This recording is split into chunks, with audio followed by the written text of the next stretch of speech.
You go through life and you never tell people how much you care about them. People should probably do that more, you know? I care about you. Friendships by themselves are very inexact and unscientific. For the record, I hate sentiment. But before you got here, I was beginning to loathe this place.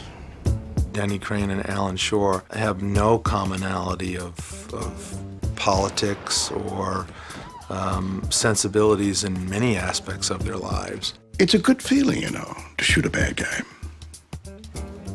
Really? Something you Democrats would never understand.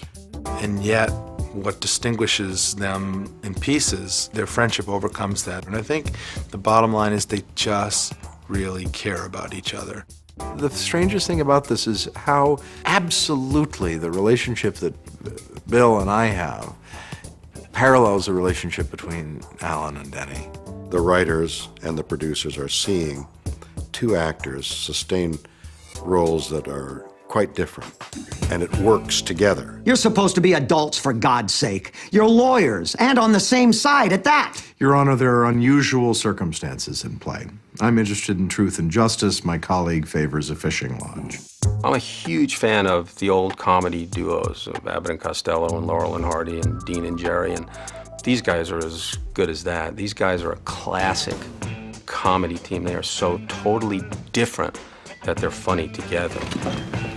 I thought I was closing. I'm first chair. You got to ask all the questions. Objection. Your Honor, these two have tried to trivialize the severity of this case with their Abbott and Costello routine. It's rare in this day and age where an actor gets really good words to say to another really good actor.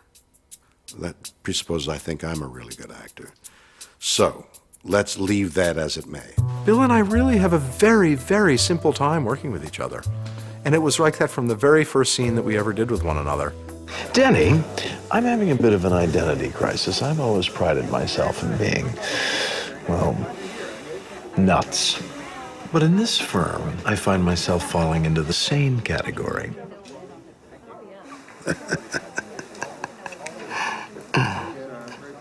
You think I'm nuts, do you? James is very specific and very methodical in his approach to the work, and Bill is very instinctive and very loose in his approach to the work. We seem to have this thing that happens when we work with each other that just works just right. Just right. What fun to deal with somebody who can be nuanced and listen and do and bat the ball around. I think I probably drive him mad at times. And it doesn't seem to matter to him. You know, you never answered my question the other night. Which was? Are you scared?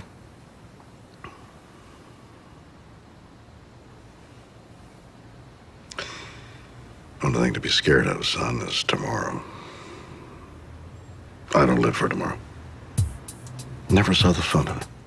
First balcony scene, it was never intended that that would be a staple of the show, but the first episode did end with Denny Crane and Alan Shore on a balcony. He wrote that very first wonderful balcony scene, and I think it took us 2 or 3 episodes before we realized this is what we were going to do.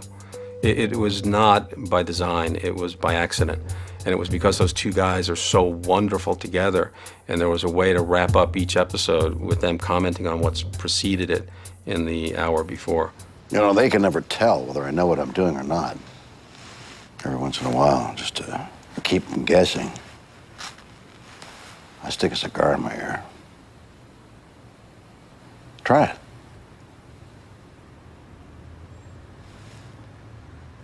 We look good together. Yes, we do.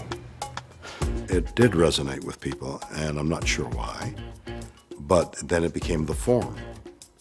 And now, so many people that I see talk about the ending scenes as mature dialogue between two people who are just talking. There was an intimacy and a friendship that you don't often get on television and that you can't orchestrate as writers. It's just you're hoping that two actors somehow give rise to it, and Bill and James did. We're winners, that's what we are. Yep. Salute. Here's to the winners.